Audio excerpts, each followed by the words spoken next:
Hey everybody, welcome back to my channel. I am Stephanie, and if you're new here, welcome. If not, welcome back. I don't know that I have that many folks following me, but if you are someone that so happened to keep following me, that's amazing. God bless. It feels like I'm a new person coming back onto here because I am, right? I have lived many lives over the time I've had on YouTube. I've been part of a range of communities when I first started my channel to where I am now. And this feels very different to all the other times that I've tried to come on here and do something and share my life. So if you don't know me, like I said, my name is Stephanie. I am a clinical social worker, and I have the business Beneath the Healing that has an encompass of things underneath it. So I am an author. I've written 2 children's books, and I've written a devotional, a Christian devotional as well. That was my most recent publication. All self-published, learning the process as I go. And my 2 kids' books are centered around mental health for kids in a way that they can digest it. I am married, blended family, 3 kids between the 2 of us, happily married. Just renewed our vows last April. It was beautiful, 10 years married. And I live pretty simply. So that's my intro. But if you have found this, or if you are someone who has kept up with either myself, my podcast, Purposely Derailed, or any capacity of work that I've done in my community, or engaged in the community, I should say, then you might know a little bit about me already. And I wanted to come on here and I guess talk a little bit about everything that has felt like a barrier with consistency and sharing. I'm very open and transparent when I post on my podcast because that just feels a little bit easier. It is easier to me personally because one, I don't edit it and I just talk and then I just upload.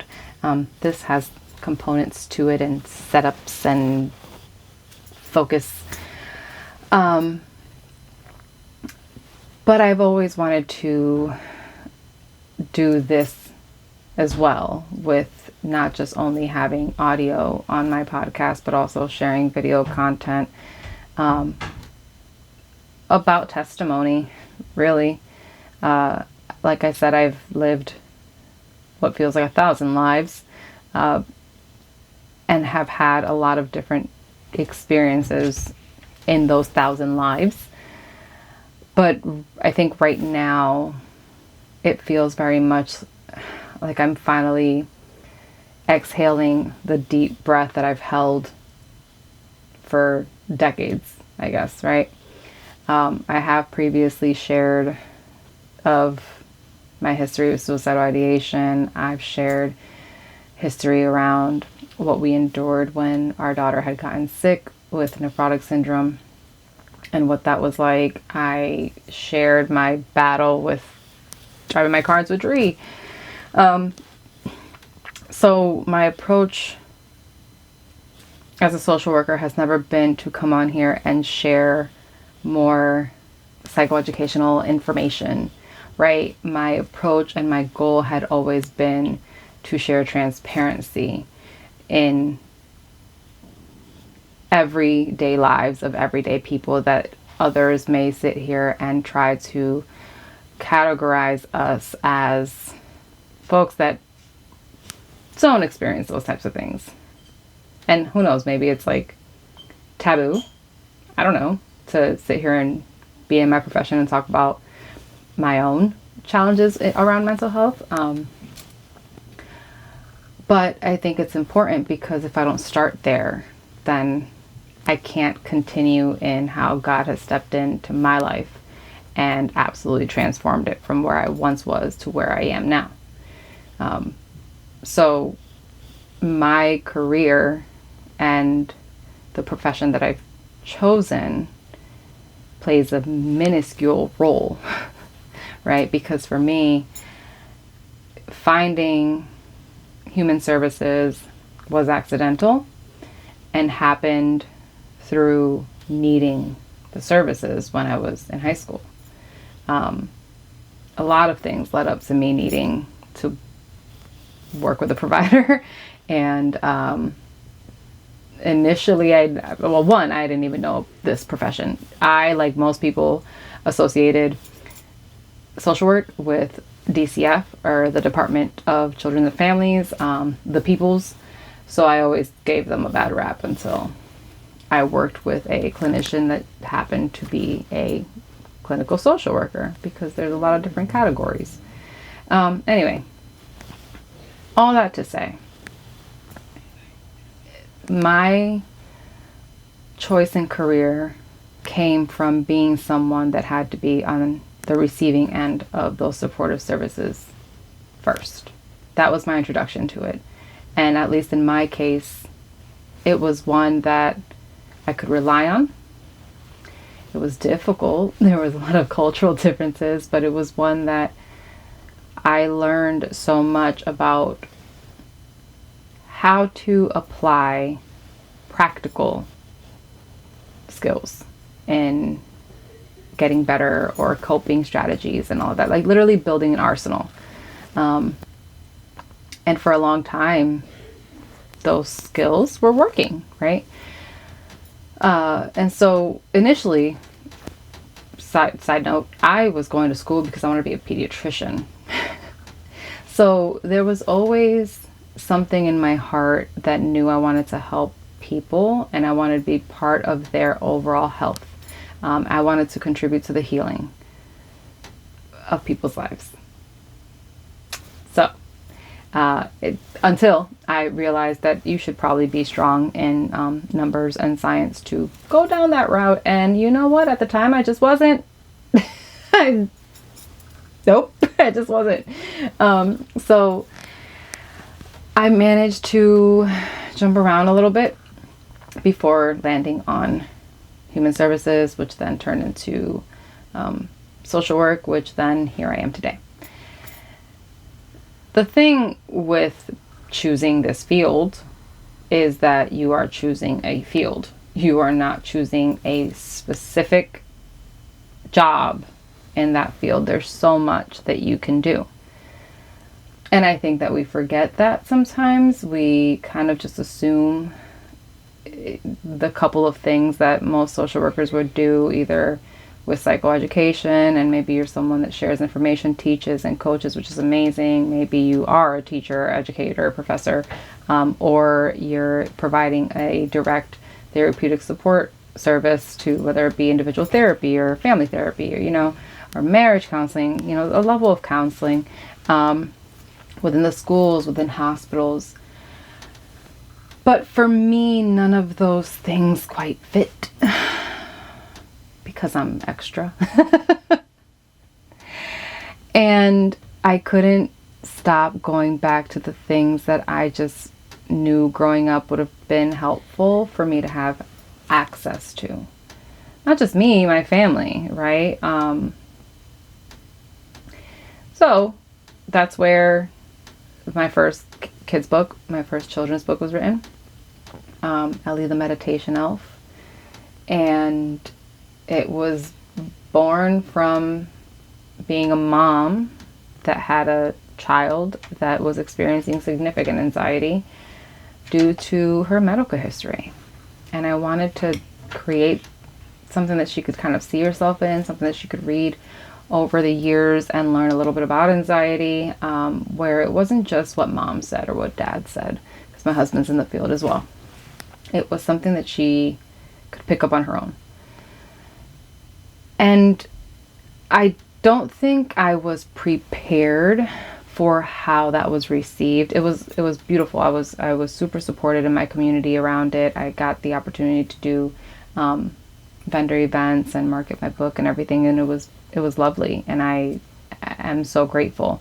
It just all happened very rapidly, and that's where the spiral down started to happen.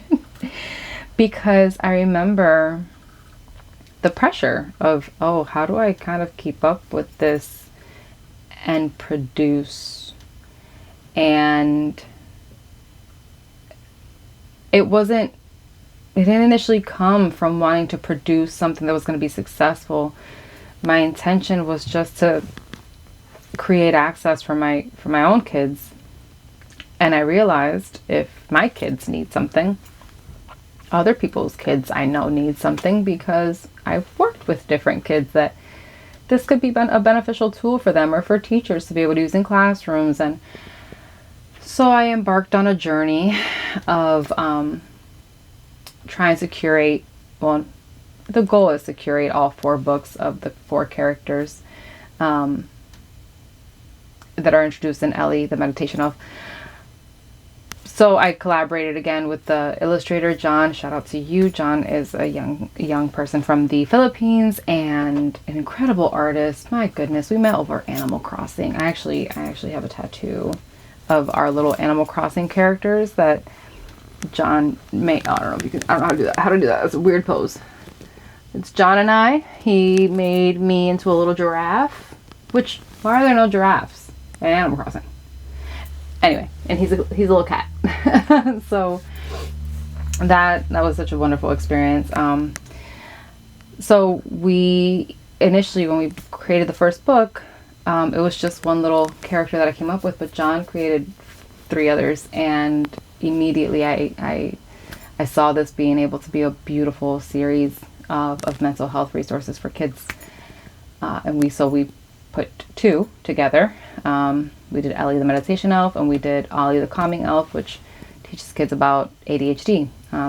So the plan is to pick those two other books up this year. But to be very realistic, I want to ensure that I'm following the timeline that God has put on my heart, and not one that I've created for myself. And I think that that's where I failed. And that's where I withdrew completely, because I was giving myself timelines that God did not co-sign nor agree with. They were not in alignment with Him. I was trying to focus on keeping up with the momentum to stay relevant. And no. No. So I remember that first year that those 2 books came out. It was one after the, I think it was like the first one had to be in like early spring, and the second one was like the following year. I can't remember exactly, but they were within a year of each other. And so I remember saying, you know what, I am just going to say yes, right? And that felt in alignment with God. I'm very to myself. I tend to be a huge introvert, unless I'm working. But I am a huge introvert. I don't really, peopling in me, it ain't it. It ain't it. Just being real. So I told myself I'm going to just say yes to every opportunity that presents itself. And I didn't necessarily have to go searching for them. They were things that there were doors that God was opening on His own. And I remember that year being booked every single month, whether it be a marketing event, a vendor event, tabling, speaking. I was being pulled in all different directions. And I loved every aspect of it, particularly speaking. Those opportunities, when they came along, I always see it as a moment to be able to glorify God and really share testimony of there's more to your story, even when you feel like you're ready to kaput it yourself. So anyway, I was doing those. And then came a moment of reflection. My podcast was still kind of going inconsistently because I've been inconsistent with it. So I halted because I kept on trying to work on this other book that goes along with my journaling group. And I could not get past that writer's block. My goodness, I could not get past the writer's block that I had around it. Because this requires me to tap into that psychoeducational component of being a clinician. And that's just something that's just a muscle that I was not trying to exercise at that point in time. So I remember being in my Bible, and I always I'm kind of excessive in the way that I take notes in different journals for different things. So I have an approach in one of my journals for referencing and paraphrasing scripture for my understanding. And then it kind of clicked for me in that moment that I can share this. I can share this. I can just share this devotional time that I have. And so I published my devotional. That one I actually do have near me. The kids' books I don't have next to me, but my 31-day journaling devotional, Healing in Him, it's a hardcover. All the photos in here are photos that I captured.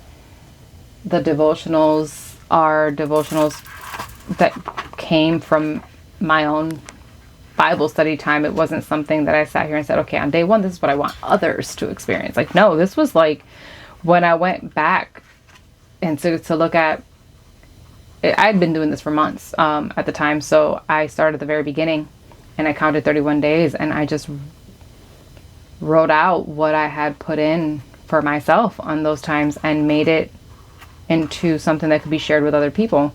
So it's a 31-day journaling devotional, and every day has a photo that I took along with a devotion. And then with each day there is also a promise, a meditate on the word, so things to kind of consider and think about, and then a prayer request to journal, and a blank spot to be able to write on. And that's for 31 days. And I actually, on my podcast, I did 31 days of, I followed it for 31 days to really share it in that aspect. And this was me fully recognizing that if I was going to do anything, I had to put God in the middle of it. End of story. Which is when everything stopped. I knew that moving forward was no longer about sharing my life. Moving forward was about sharing my testimony. And there is a difference, because I can come on here and I can vent about every single day, and I can talk about the challenges and all these things. But if I am not highlighting and glorifying God in the ways that He is showing up in every single moment of my life, the way that He has shown up throughout my entire life, the way that He has had favor on me my whole life in so many different circumstances for things that I really, like, I'm a 3-time suicide survivor. Like, I should not. How I'm still here, just Him, right? So if I'm going to do this and share anything, the message has to always be the same. And I know that that's difficult right now because there's so much mixed messaging around religion versus Christianity versus left and right, and I'm not here for any of that. I'm here only to share testimony. And going back to my point of I've lived so many lives in such a short time, because it is a short time. I'm not ancient, but I'm not young. I want to feel young.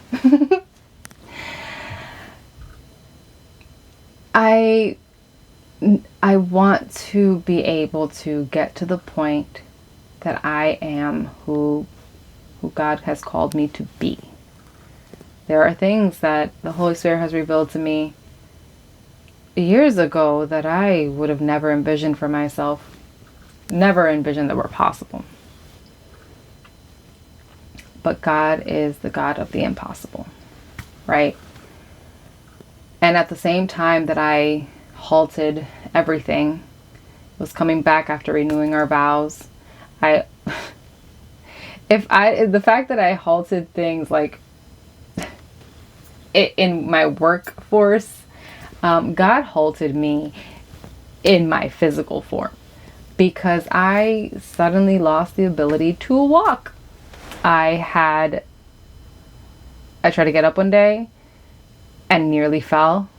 I had no strength in my legs and my knees. Now I do have 2 knee injuries and tendonitis in my ankles, but there was something different about that. Literally, I was bedridden. I remember with my job, I had to take accommodation to work from home. It was intense. And I still don't have an answer at all. Outside of God sat my ass down. Period. He said no. He said, you don't listen. Siéntate. You're stubborn. Siéntate. That is what he said. And so I was forced to be obedient because I was.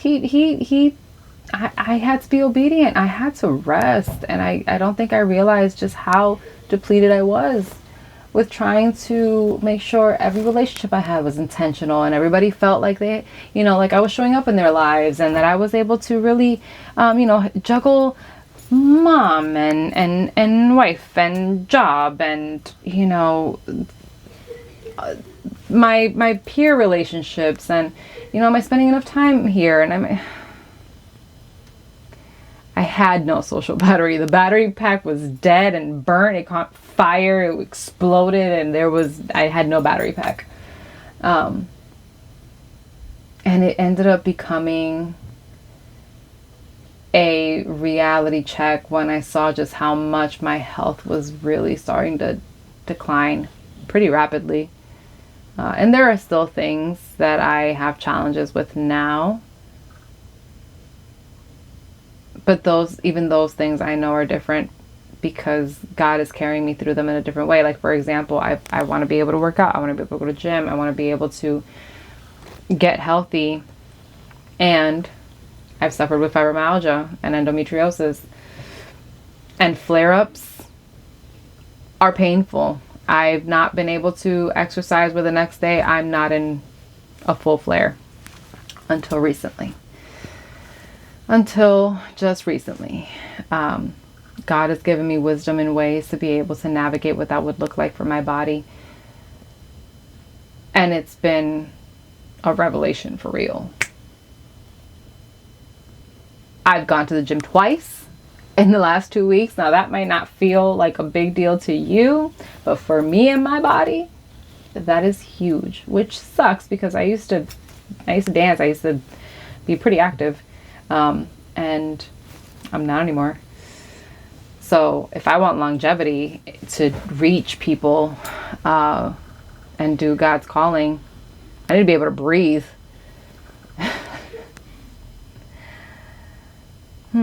So I had mentioned that I'm just going to show up as I am, and we're just going to do this together.